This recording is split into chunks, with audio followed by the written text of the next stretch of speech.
Ada lagi? Saya lanjut sekarang kepada yang Pak Mahfud sebutkan tadi bahwa KUHP dan KUHAP mulai berlaku lagi. Yang baru mulai berlaku pada 2 Januari ini. Ada banyak sekali catatan publik tentang itu Pak Mahfud dan nadanya rata-rata kritik Pak.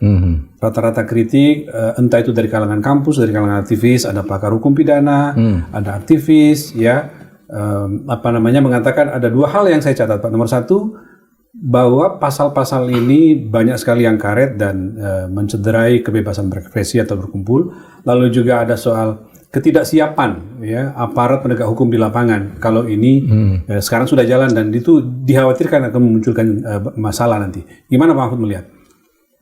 Ya begini, kita harus hargai dulu ya upaya pemerintah ini seperti dikatakan Menteri Koordinator Hukum dan IMEPAS Pak Yusril, berlakunya KUHAP dan KUHP baru itu menandai berakhirnya hukum-hukum kolonial, ya kan? Ya. Kita hargai itu meskipun itu kurang sepenuhnya tepat karena hukum kolonial yang sekarang berlaku masih banyak.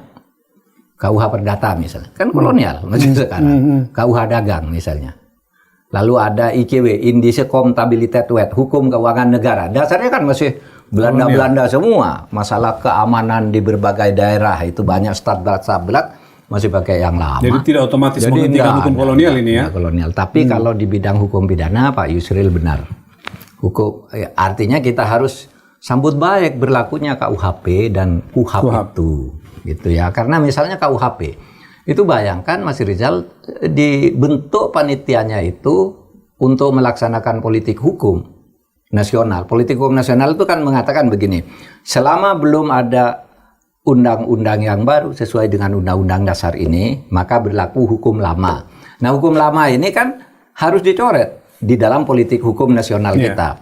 Dan itu sudah dimulai tahun 63, 8 tahun sesudah Indonesia merdeka dibentuk kajian-kajian pembaruan hukum pidana dan baru selesai tahun 2023 awal. Ya kan? Nah, baru 2023 awal. Nah, itu menurut saya harus disambut baik dengan segala kekurangannya. Kalau nunggu semua rakyat Indonesia setuju kan tidak mungkin. Itu kan sudah ditunda beberapa kali kan. Tahun 2019 sudah mau diundangkan di demo.